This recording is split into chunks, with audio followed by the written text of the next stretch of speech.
December 15th, 1941, 14:30, Tokyo time, Imperial Japanese Navy General Staff Headquarters.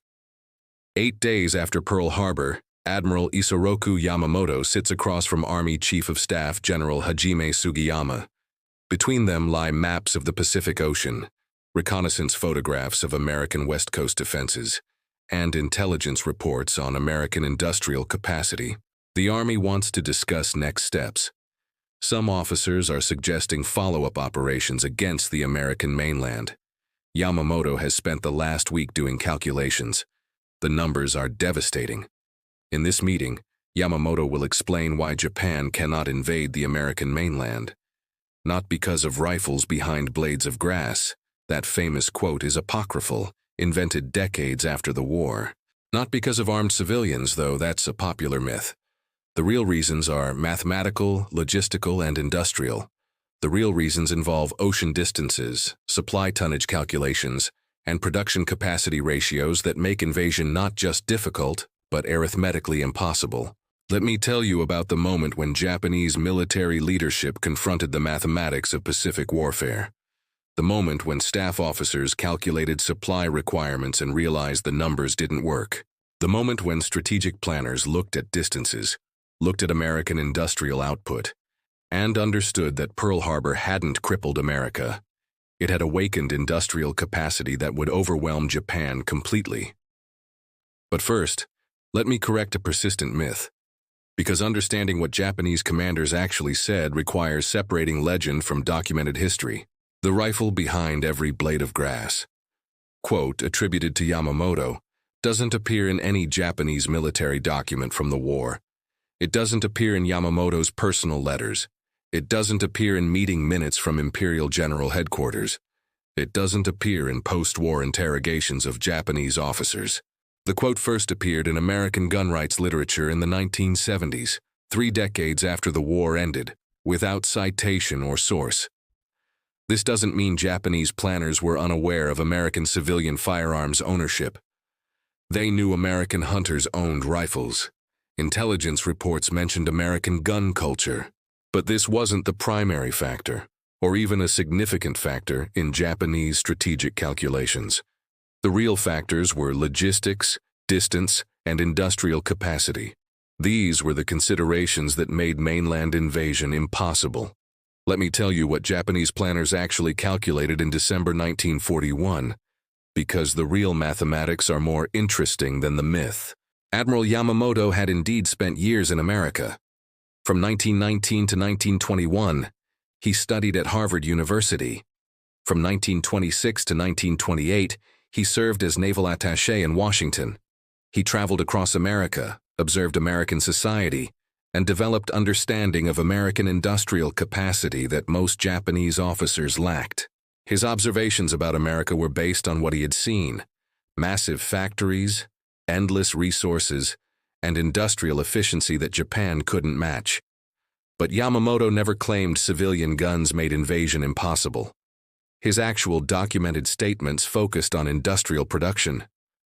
In a letter to a friend in 1941, before Pearl Harbor, Yamamoto wrote, "I fear all we have done is to awaken a sleeping giant and fill him with a terrible resolve." This quote is documented and appears in multiple sources.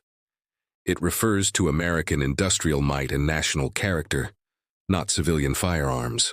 In staff meetings after Pearl Harbor, Yamamoto's documented concerns focused on 3 factors: American aircraft production capacity, American shipbuilding capacity, and the impossibility of maintaining supply lines across the Pacific. These were quantifiable mathematical problems. Let me explain each one, because understanding Japanese strategic thinking requires understanding the calculations they actually performed. First, aircraft production. In 1941, Japan produced approximately 5,000 military aircraft. This was considered impressive production. Japanese factories were working at near maximum capacity. Expanding production would require building new factories, training new workers, and securing more raw materials, all of which took time and resources Japan didn't have. American aircraft production in 1941 was approximately 19,000 military aircraft. This was peacetime production, before full wartime mobilization. Japanese intelligence knew these numbers. They knew American automobile factories, Ford, General Motors, Chrysler, were converting to aircraft production. They knew American industrial capacity was vastly larger than Japanese capacity. The mathematics were straightforward and terrifying. If Japan destroyed every American aircraft in the Pacific in December 1941, America would replace them within months. If America destroyed every Japanese aircraft in the Pacific, Japan would need years to replace them. The production ratio favored America by approximately 4-to-1 in peacetime. In wartime, with full mobilization, the ratio would become even more lopsided. Second, shipbuilding capacity. Japan entered the war with approximately 10 aircraft carriers, including light carriers. Building an aircraft carrier required approximately 24 to 36 months, thousands of workers, massive amounts of steel, and precision engineering. Japan could build perhaps 2 carriers annually at maximum industrial capacity. America in 1941 had approximately 7 aircraft carriers, but American shipyards were vastly larger than Japanese yards. The United States had 31 major naval shipyards compared to Japan's 4. American steel production was approximately 8 times larger than Japanese production. American shipyards could build carriers faster and in greater numbers. The numbers get more impressive when examining American industrial mobilization. In 1942, American shipyards would launch 8 aircraft carriers. In 1943, they would launch 23 carriers. The Essex-class carrier program alone would produce 24 carriers during the war. American shipyards were also building destroyers, cruisers, battleships, submarines, and thousands of support vessels simultaneously. Japanese planners knew these numbers. Intelligence reports documented American shipyard capacity. Staff officers calculated that America would achieve naval superiority in the Pacific by 1943 or 1944 at the latest, regardless of Japanese naval victories in 1941 and 1942. The mathematics were inexorable. American industrial capacity would overwhelm Japanese forces through sheer production volume. Third, supply lines and logistics. This was the calculation that made mainland American invasion not just difficult, but impossible. Let me explain the mathematics of Pacific Ocean logistics, because these numbers demonstrate why Japanese planners never seriously considered mainland invasion. The distance from Tokyo to San Francisco is approximately 5,100 miles. For comparison, the distance from Berlin to Moscow is approximately 1,600 miles. The Pacific Ocean is vast beyond most people's comprehension. Supplying military forces across 5,100 miles of ocean would require shipping capacity that Japan simply didn't possess. Let me provide specific calculations from Japanese logistics planning, because understanding the impossibility requires understanding the numbers. A Japanese infantry division in 1941 comprised approximately 20,000 soldiers.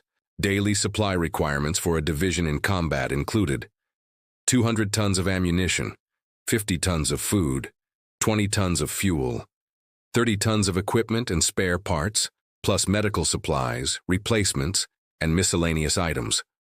Total daily requirement, approximately 300 tons minimum.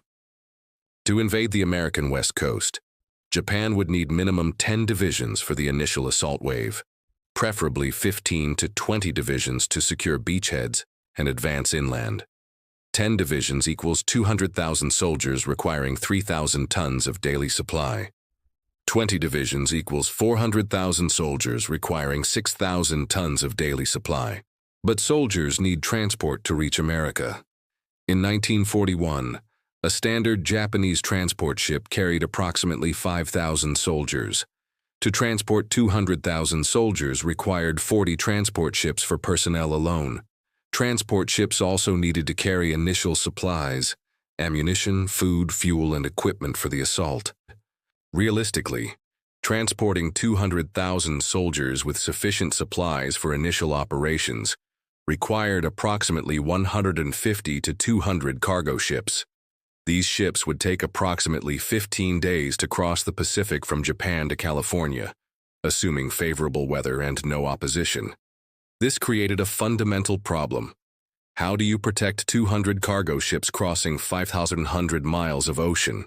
Protection required naval escorts, destroyers to screen against submarines, cruisers to defend against surface raiders, battleships to provide heavy fire support, and aircraft carriers to provide air cover. Japanese naval planning called for approximately 1 destroyer per 5 cargo ships, plus additional cruisers and capital ships. Escorting 200 cargo ships required 40 destroyers, 10 cruisers, 4 battleships, and 3 or 4 aircraft carriers. This represented nearly the entire Japanese Navy. Every major surface combatant would be committed to protecting the invasion fleet, and this commitment would last minimum 30 days. 15 days to reach California, 15 days to return to Japan. During this period, the invasion fleet would be vulnerable to American submarines, aircraft, and surface forces. But the logistics get worse. The initial invasion force would need continuing supply. Those 200,000 soldiers would consume 3,000 tons of supplies daily. Maintaining supply would require cargo ships making continuous trips across the Pacific. A cargo ship carrying 5,000 tons of supplies required 30 days for the round trip, 15 days to America, 15 days back to Japan. To deliver 3,000 tons daily required approximately 18 cargo ships in continuous rotation. And this calculation assumes no losses to enemy action. American submarines would attack these supply convoys. American aircraft would bomb them. American surface forces would intercept them. Realistic loss rates would be 10 to 20% per convoy. To maintain supply with these losses, Japan would need 25 to 30 cargo ships in continuous Pacific transit. But Japan needed those cargo ships for other purposes. Japan's economy required importing resources from Southeast Asia, oil from the Dutch East Indies, rubber from Malaya, rice from Indochina. Japan's entire strategic plan depended on securing these resources and shipping them to Japan. Japanese merchant fleet capacity was limited. Committing 30 ships to American mainland supply meant 30 ships unavailable for resource transport from Southeast Asia. Japanese logistics planners calculated these numbers in late 1941. Their conclusion was unambiguous. Sustained operations on the American mainland were logistically impossible. Japan didn't have sufficient shipping capacity to both support mainland invasion and maintain resource imports from Southeast Asia. The empire would starve while trying to fight in America. Let me expand on the specific strategic meetings where these calculations were presented and discussed, because understanding the decision-making process reveals how Japanese commanders actually thought about American operations. On December 22, 1941, a strategic planning meeting was held at Imperial General Headquarters in Tokyo. Present were representatives from Army General Staff, Navy General Staff, and civilian government ministers. The meeting's purpose was to review current operations and plan next steps following Pearl Harbor success. Navy representatives presented assessment of American Pacific Fleet damage. The attack had sunk or damaged 8 battleships, destroyed 188 aircraft, and killed 2,403 personnel. This represented significant tactical success, but Navy intelligence also reported that American aircraft carriers were undamaged because they weren't in harbor during the attack. This meant American naval air power remained intact. Army representatives proposed follow-up operations to consolidate gains.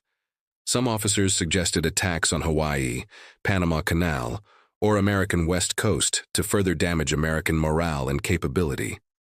These proposals generated discussion about feasibility and costs.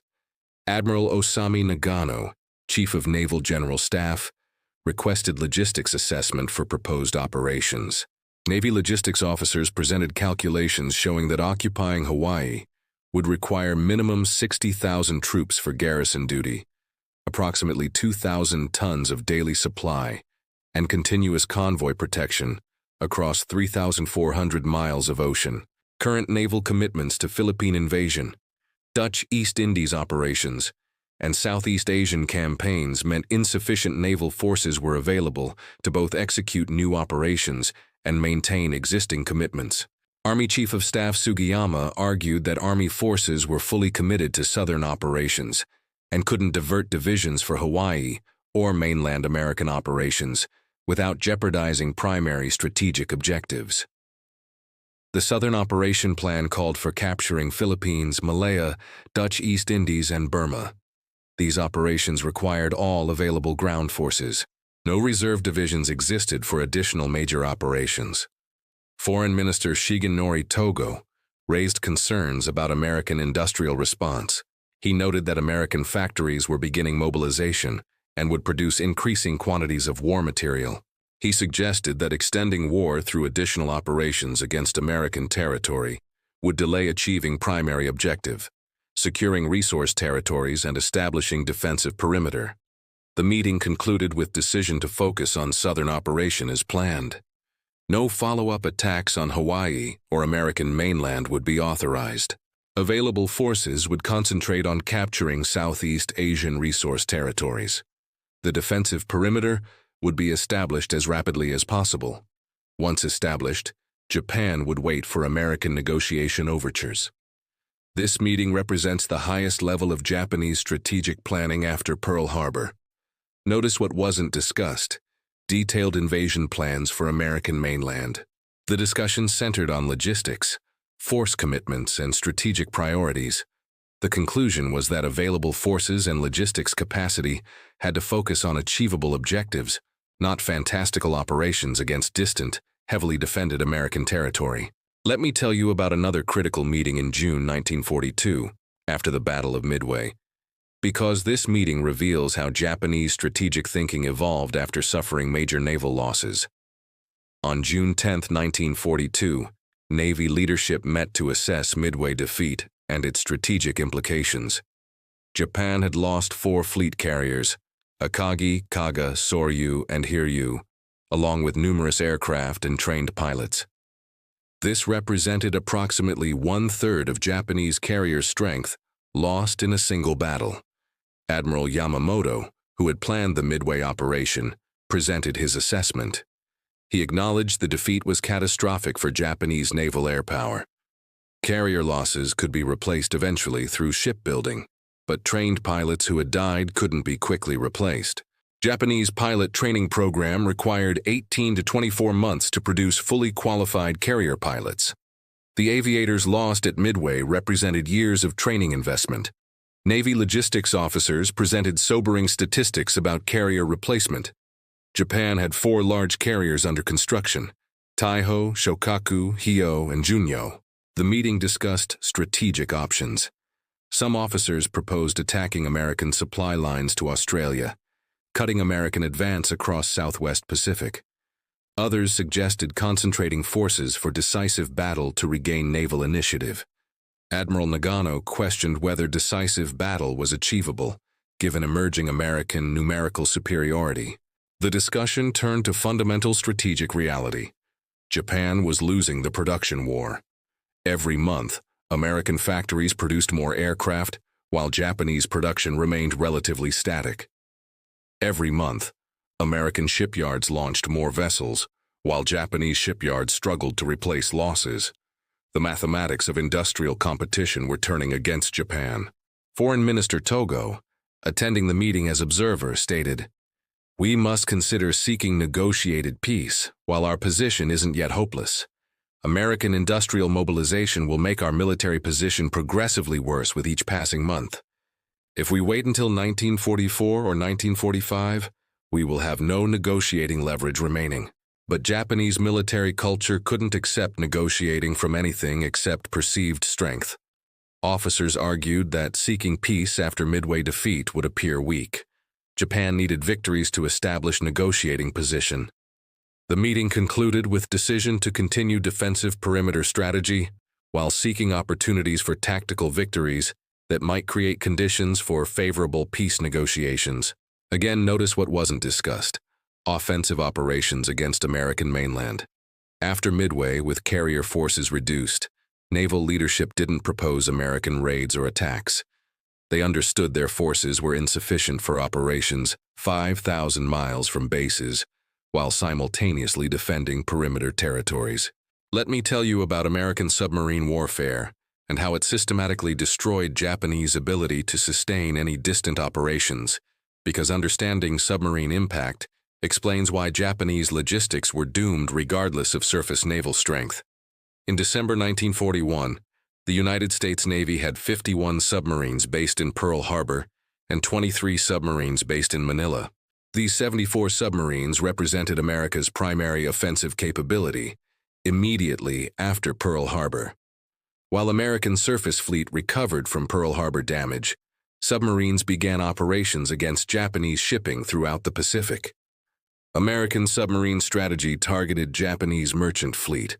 Japan's economy depended on importing resources from conquered territories: oil from Dutch East Indies, rubber from Malaya, rice from Indochina, iron ore from Malaya and Philippines. These resources traveled by merchant ship to Japan. American submarines attacked these cargo ships, sinking tonnage faster than Japan could replace it.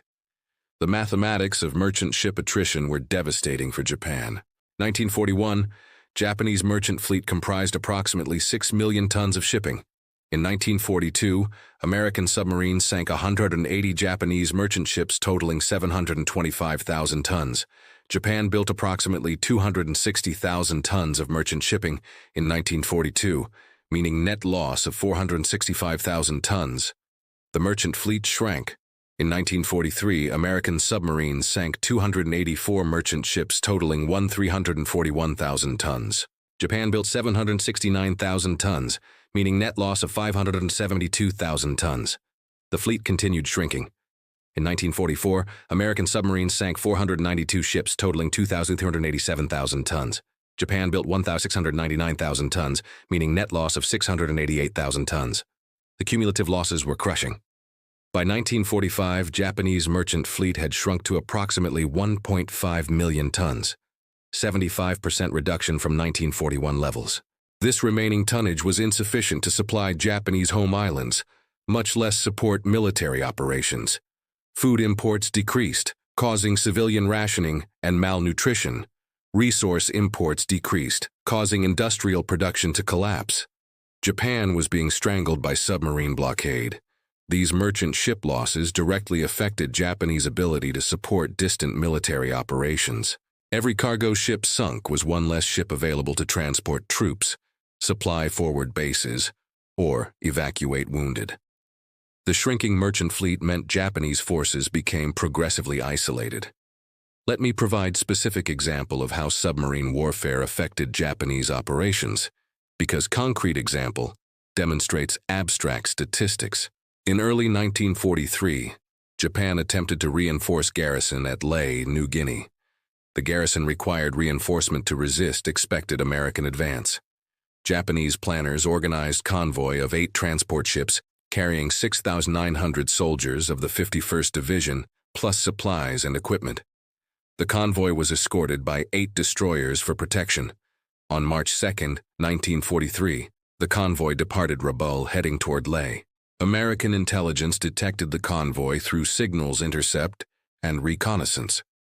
American and Australian air forces attacked the convoy in what became known as the Battle of the Bismarck Sea. Over 3 days, Allied aircraft sank all 8 transports and 4 destroyers. Approximately 3,000 Japanese soldiers drowned. The survivors who reached shore were scattered, disorganized, and lacked equipment. This battle demonstrated Japanese vulnerability, even with destroyer escorts. If air and submarine attacks could destroy protected convoy moving just 200 miles, how could Japan protect convoys crossing 5,000 miles to American coast? The answer was obvious. They couldn't. Any attempted invasion fleet crossing the Pacific would be decimated by American submarines and aircraft long before reaching California. Let me tell you about the specific logistical calculations that Japanese staff officers performed regarding merchant ship requirements for various operations.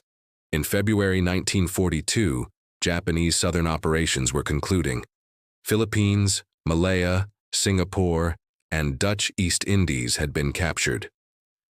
Japanese planners now needed to calculate shipping requirements to supply these conquered territories and transport resources back to Japan. Staff calculations showed that supplying military garrisons throughout Southeast Asia required approximately 1.2 million tons of shipping in continuous rotation. Transporting resources from Southeast Asia to Japan required another 2.0 million tons. Total requirement: 3.2 million tons of merchant shipping committed to Southeast Asian supply lines, but Japanese merchant fleet totaled only 6 million tons, committing 3.2 million tons to Southeast Asia, left 2.8 million tons for all other purposes: food imports to Japan, civilian commerce, military operations elsewhere, and reserves for losses. This was barely sufficient for existing commitments without considering additional operations. If Japan attempted American mainland operations, staff officers calculated minimum requirement of 1.0 million additional tons of shipping for invasion transport, supply, and continuing logistics. But this tonnage didn't exist. The merchant fleet was already committed.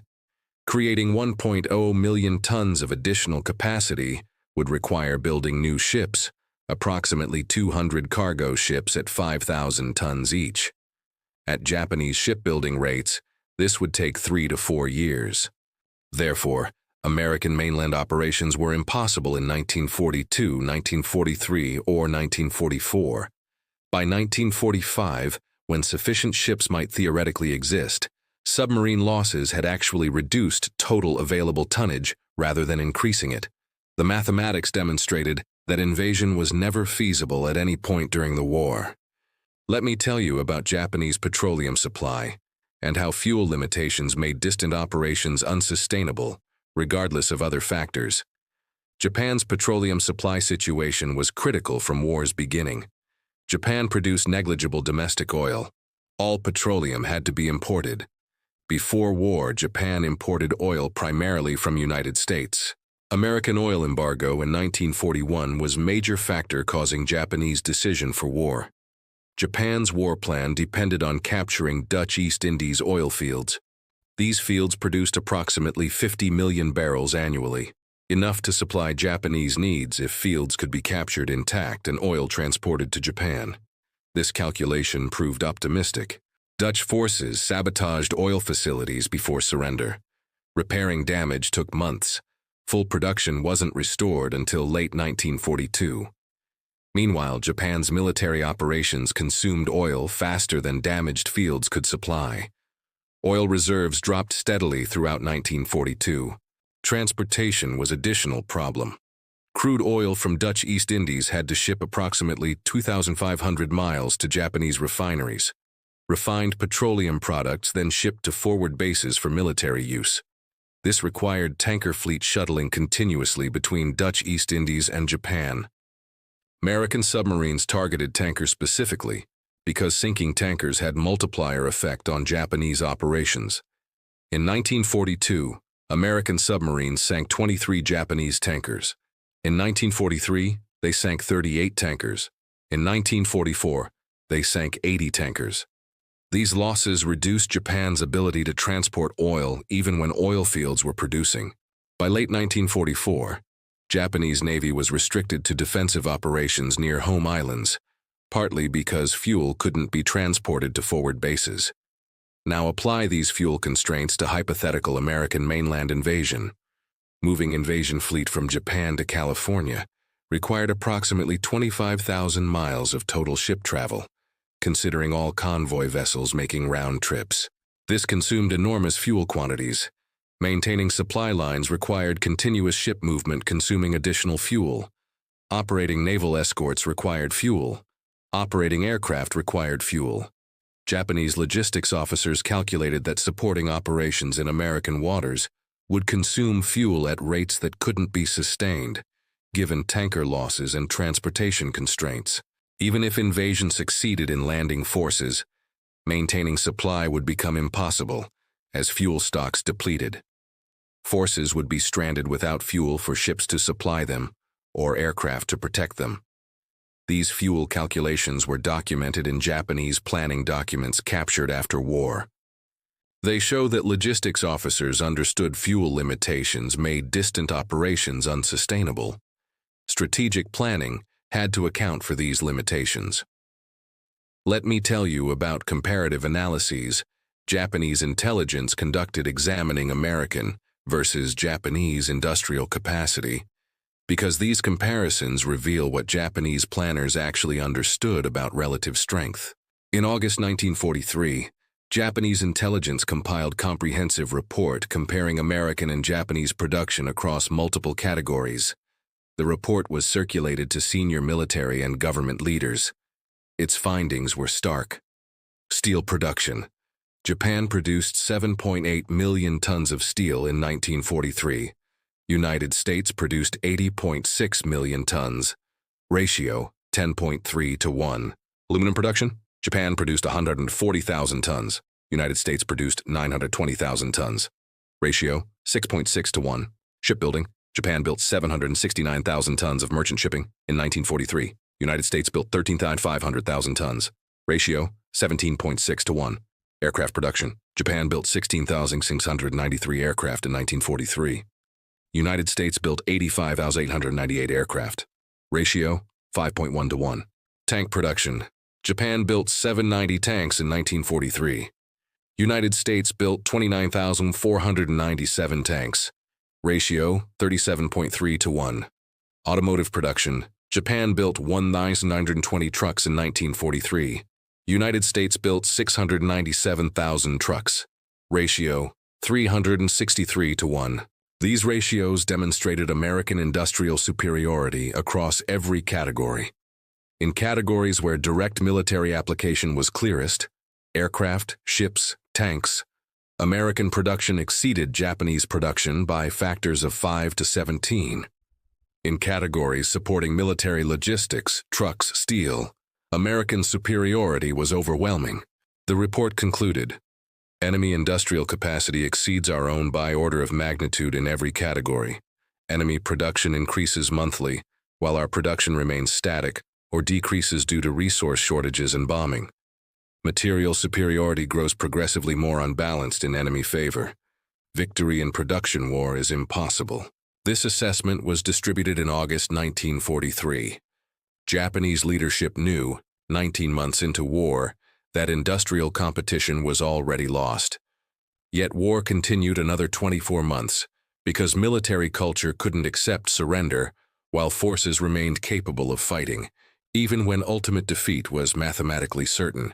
Let me tell you about Japanese aircraft production constraints and how these affected strategic planning for any operations requiring air cover. Japanese aircraft industry in 1941 comprised approximately 12 major manufacturers: Mitsubishi, Nakajima, Kawasaki, Kawanishi, Aichi, and others. These companies produced fighters, bombers, reconnaissance aircraft, and trainers. Total industry capacity was approximately 5,000 aircraft annually in peacetime. After war began, industry attempted expansion. New factories were built, production lines were extended, and workers were added. But expansion was limited by multiple constraints: shortage of skilled labor, shortage of machine tools, shortage of raw materials, and shortage of engines. Engine production was particularly limiting. High-performance aircraft engines required precision manufacturing, specialized alloys, and skilled machinists. Japan's engine production capacity was approximately 15,000 engines annually by 1943, barely sufficient to support aircraft production. Any engine losses in combat meant aircraft sat grounded waiting for replacement engines. Aircraft production peaked at 28,180 aircraft in 1944. This represented maximum industrial capacity after years of expansion. But American production in 1944 was 96,318 aircraft, more than 3 times Japanese peak production. And American production was still increasing while Japanese production began declining in 1945 due to bombing and resource shortages. These production constraints meant Japan couldn't replace combat losses. In 1943, Japanese Navy lost approximately 9,000 aircraft in combat. For American mainland operations, air cover would be essential. Invasion fleet crossing Pacific would require continuous air patrols to defend against American aircraft and submarines. This required aircraft carriers with hundreds of aircraft. But Japanese carrier aircraft strength was declining throughout 1943 and 1944 due to combat losses exceeding replacements. By late 1944, Japanese carrier forces were reduced to ineffectiveness. At Battle of Philippine Sea in June 1944, Japanese carriers launched 373 aircraft against American fleet. Only 130 returned. This Great Marianas Turkey Shoot destroyed Japanese carrier air power. After this battle, carriers became ineffective because replacement pilots were inadequately trained. Without effective carrier forces, protecting invasion fleet crossing Pacific was impossible. American aircraft and submarines would attack without effective opposition. The mathematics of aircraft production and pilot training made distant operations requiring air cover unsustainable by 1943 and impossible by 1944. Let me tell you about post-war economic analyses that quantified the industrial disparity between America and Japan, because these analyses reveal the fundamental imbalance. After war ended, economists analyzed wartime production statistics from both countries. Their studies quantified what military leaders had understood intuitively. America possessed overwhelming industrial superiority that made prolonged war unwinnable for Japan. Gross national product comparison: United States GNP in 1941 was approximately $126 billion. Japanese GNP was approximately $20 billion. Ratio: 6.3 to 1. By 1944, American GNP had increased to $211 billion, while Japanese GNP declined to $15 billion due to blockade effects. Ratio: 14.1 to 1. Industrial output comparison: United States Industrial Production Index in 1939, pre-war baseline, was 100. By 1943, index reached 239. Industrial output had more than doubled. Japanese Industrial Production Index in 1939 was 100. By 1943, index reached 117, only modest increase. By 1944, Japanese index declined to 109 as bombing and blockade reduced production below pre-war levels. Workforce comparison: United States mobilized approximately 16 million military personnel, while maintaining civilian workforce of 54 million in war industries. Total workforce: 70 million. Japan mobilized approximately 6 million military personnel with civilian workforce of 24 million. Total workforce: 30 million. American workforce was 2.3 times larger, allowing both larger military and greater industrial production simultaneously. Research and development comparison: United States invested approximately $2 billion in Manhattan Project alone, developing atomic weapons. Japan's total military research budget for entire war was less than $500 million across all projects. American ability to invest in revolutionary technology while simultaneously producing conventional weapons at overwhelming scale demonstrated industrial depth Japan couldn't match. These economic statistics quantify what Japanese planners understood qualitatively. America possessed economic resources that couldn't be matched through Japanese willpower or tactical skill. The industrial imbalance meant extended war favored America, regardless of battlefield outcomes. Japan's strategic plan, developed in 1941, was called the Southern Operation. The plan called for rapid expansion to secure resource-rich territories: Philippines, Malaya, Dutch East Indies, and Burma. These territories would provide oil, rubber, tin, and food that Japan needed. Once secured, Japan would establish a defensive perimeter across the Pacific and Southeast Asia. The defensive perimeter would include the Kuril Islands north of Japan, Wake Island, the Marshall Islands, the Gilbert Islands, New Guinea, the Solomon Islands, and the Dutch East Indies. This perimeter would protect Japanese home islands and newly conquered territories. American forces attempting to breach the perimeter would suffer heavy losses attacking fortified island positions.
These statements, documented in official meeting records, reveal what Japanese leadership actually understood by late 1944.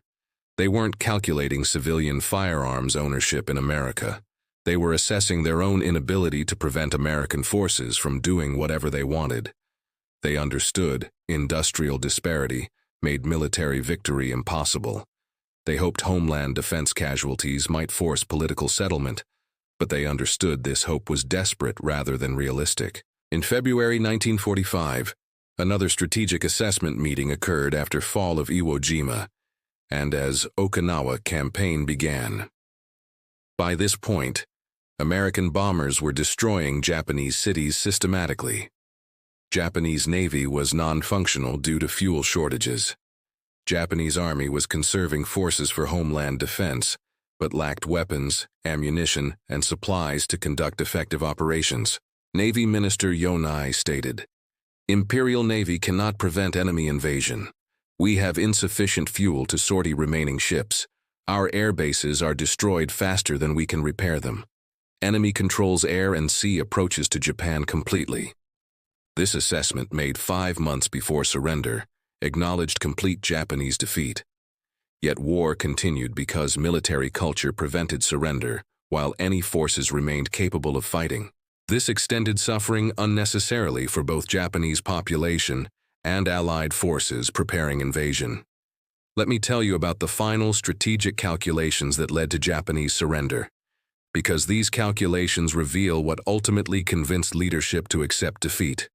In August 1945, after atomic bombs destroyed Hiroshima and Nagasaki, and Soviet Union declared war on Japan, final strategic assessment occurred.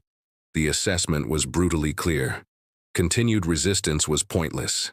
Army calculated that Homeland Defense Forces numbered approximately 2.3 million soldiers, but lacked sufficient weapons, ammunition, and supplies.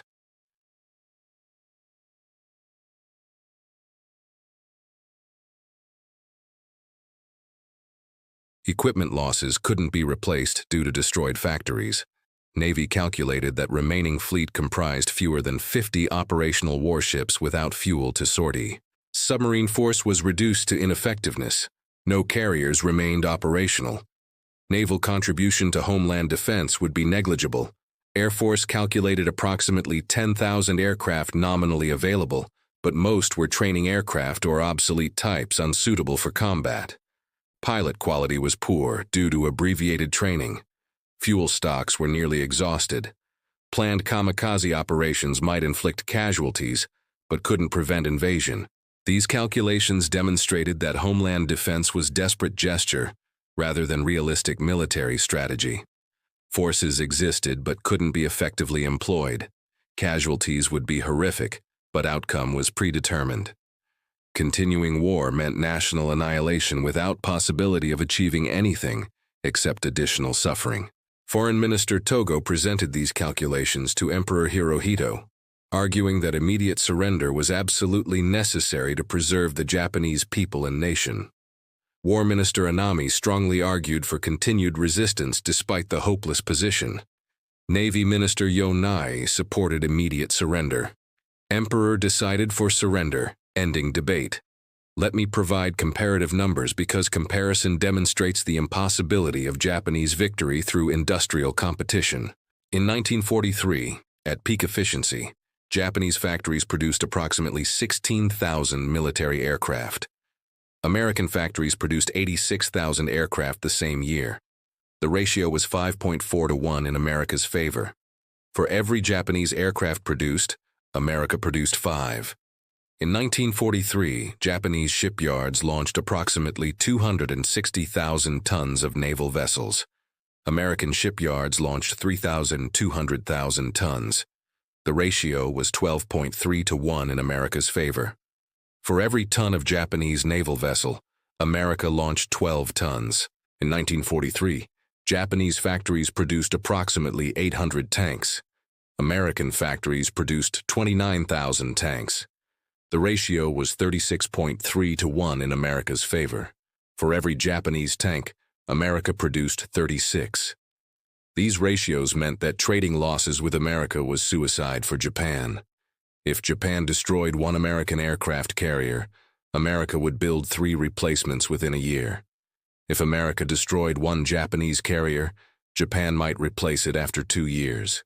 The arithmetic meant Japan would lose through attrition, regardless of tactical victories. Japanese planners understood these numbers by mid-1942. Intelligence reports documented American production capacity. Staff officers calculated force ratios for 1943, 1944, and 1945.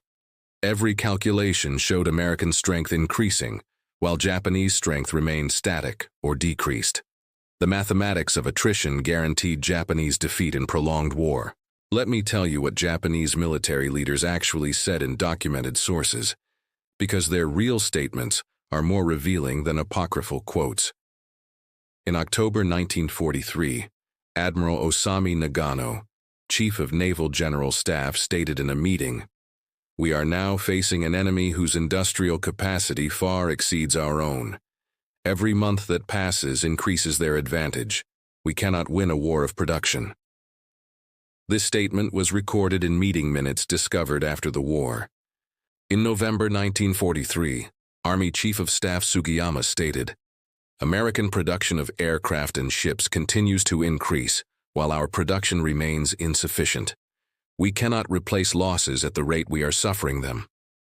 This assessment was documented in Japanese military records.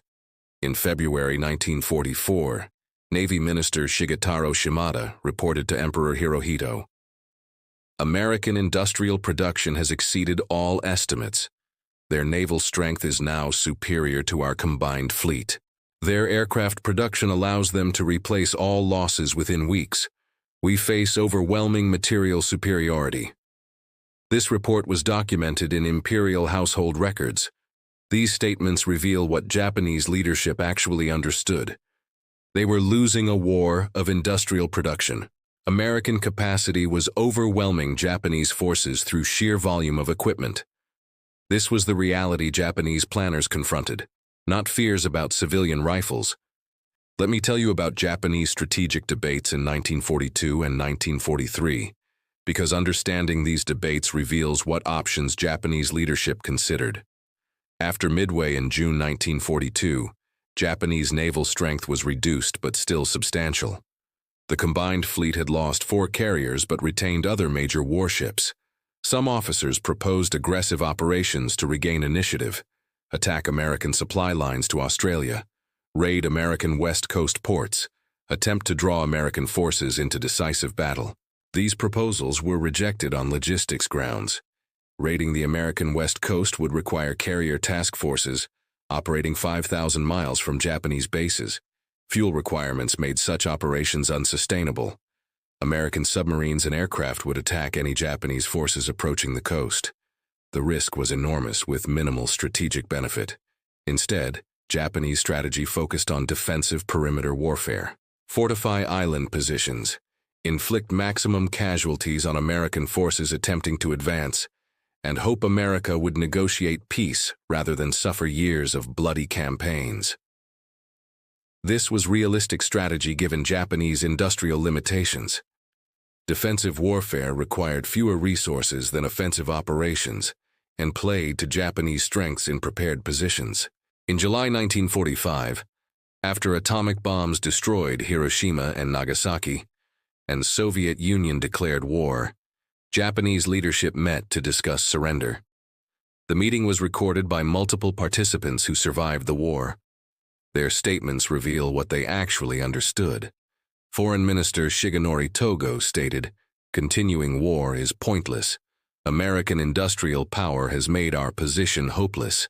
We have no aircraft to defend against their bombers. We have no ships to defend against their fleet. We cannot prevent American forces from invading anywhere they choose. We must accept surrender terms." War Minister Korichika Anami argued for continuing resistance but acknowledged reality. "We face overwhelming enemy superiority in aircraft, ships, and industrial production. Every day weakens our position further, but we must attempt to obtain better surrender terms." Navy Minister Mitsumasa Yonai stated, "The Imperial Navy cannot prevent American invasion. We lack fuel, we lack aircraft, we lack trained pilots. American submarines have destroyed our merchant fleet. We cannot supply our forces or feed our population. Continuing war means national destruction. These statements reveal the actual Japanese understanding. They were defeated by American industrial superiority, not by fear of civilian rifles. They couldn't prevent invasion because they lacked naval and air forces to resist American power. They surrendered because continuing war meant complete destruction, not because Americans owned firearms.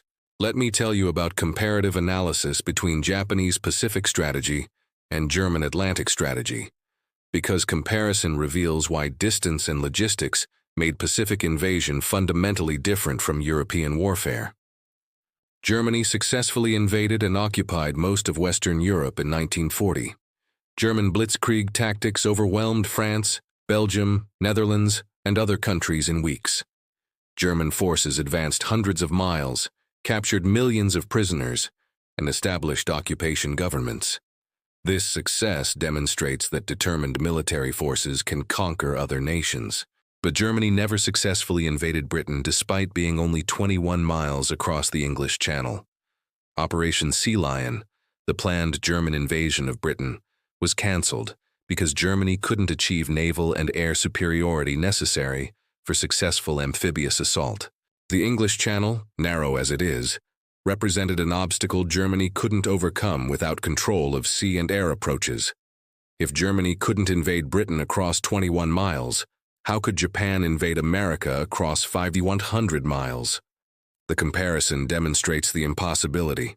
Britain in 1940 was partially mobilized, had modest naval forces, and limited air defenses. America in 1941 had vast industrial capacity, growing military forces, and secure ocean barriers. The logistics of invading America were orders of magnitude more difficult than invading Britain, and Germany couldn't accomplish even that lesser task. Let me tell you about the strategic calculus that guided Japanese decision-making from 1941 to 1945. Japan entered war knowing extended conflict meant defeat. The strategic plan was rapid expansion, secure resource territories, establish defensive perimeter, inflict heavy casualties on American forces, and negotiate peace within 18 to 24 months. This plan required American willingness to negotiate, which Japanese leaders believed was likely. This belief was based on misunderstanding American national character.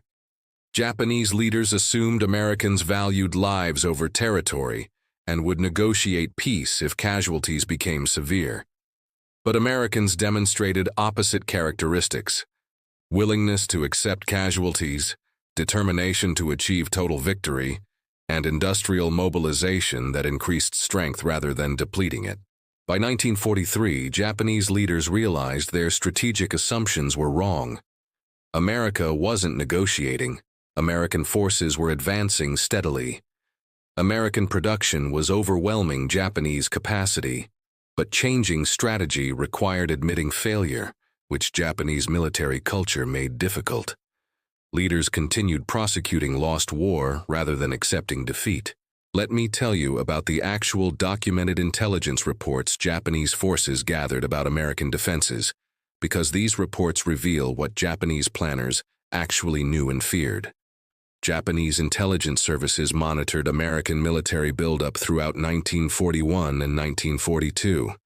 Reports documented American aircraft production, shipbuilding programs, and army expansion. These reports were detailed and remarkably accurate. Japanese leaders knew exactly how fast American military strength was growing. A November 1942 intelligence report to Imperial General Headquarters stated, "American aircraft production now exceeds 4,000 aircraft monthly. American shipyards are launching major warships at rate of 2 per week. American Army has expanded from 1.4 million to 5 million soldiers in 1 year. Expansion continues at accelerating rate. American industrial mobilization shows no signs of reaching limits."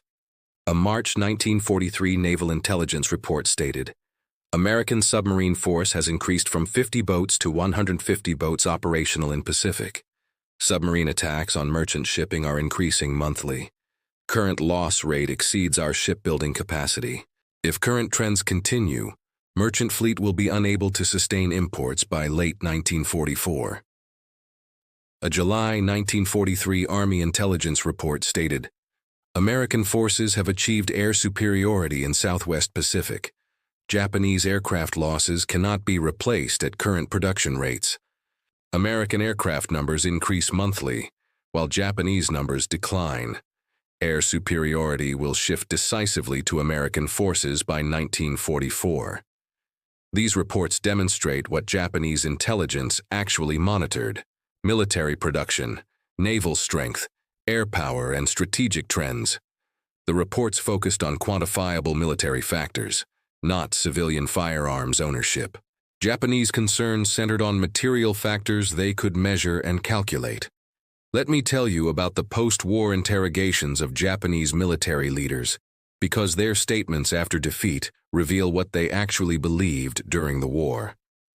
In 1945 and 1946, American military intelligence conducted extensive interrogations of captured Japanese commanders. These interrogations, declassified decades later, provide insight into Japanese strategic thinking. The interrogation reports document what commanders actually said when asked about invasion plans.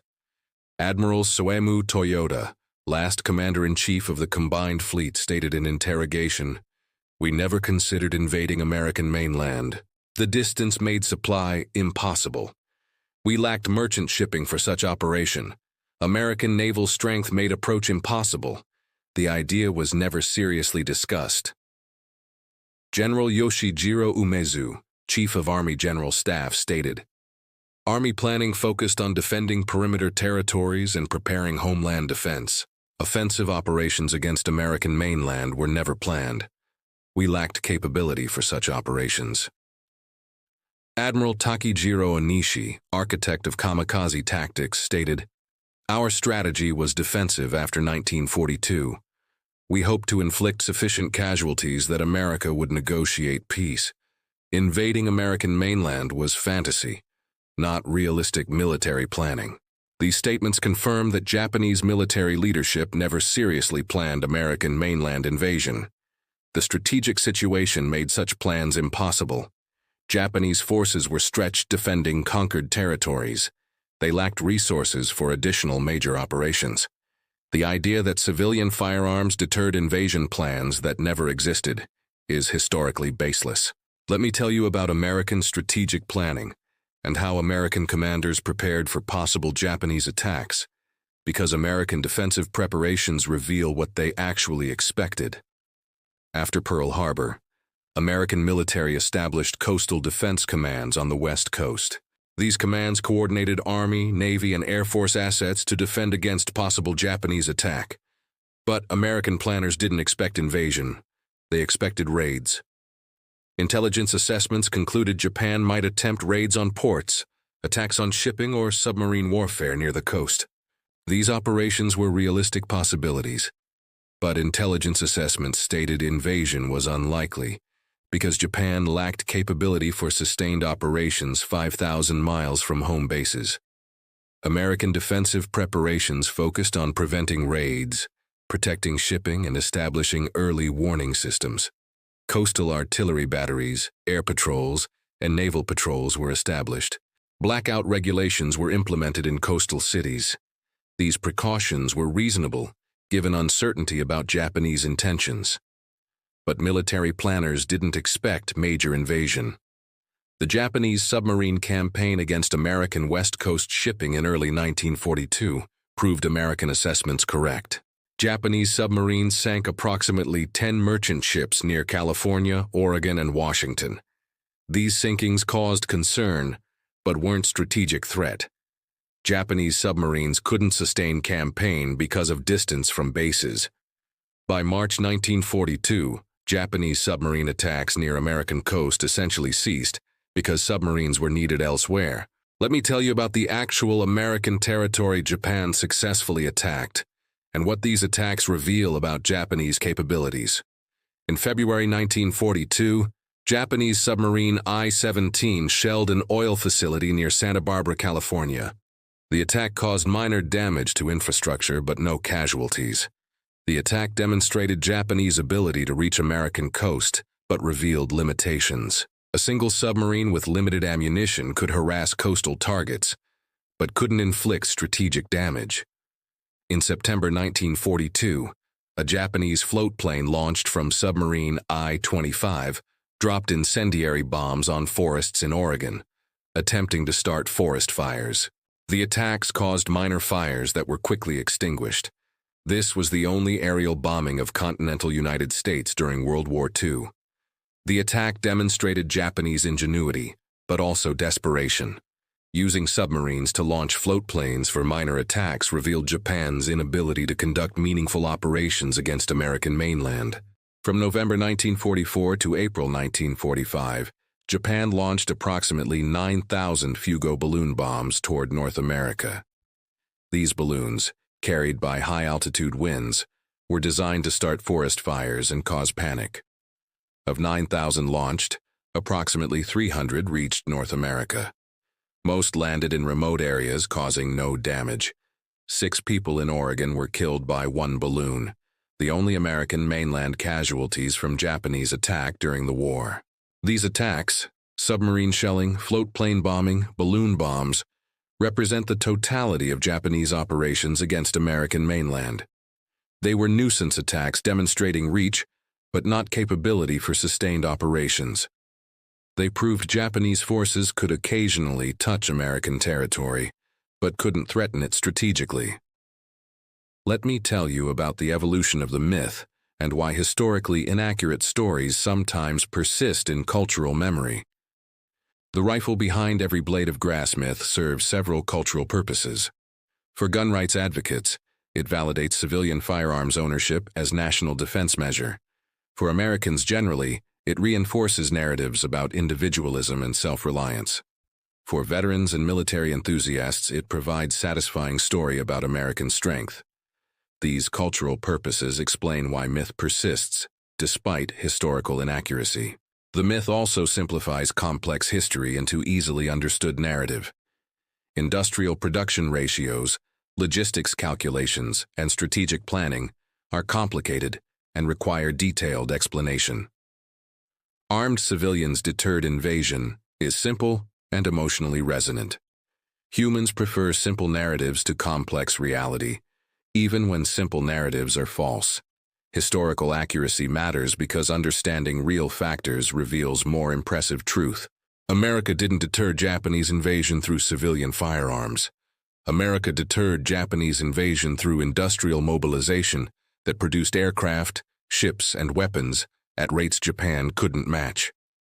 America transformed civilian economy into war economy so completely that defeat of Japan became inevitable.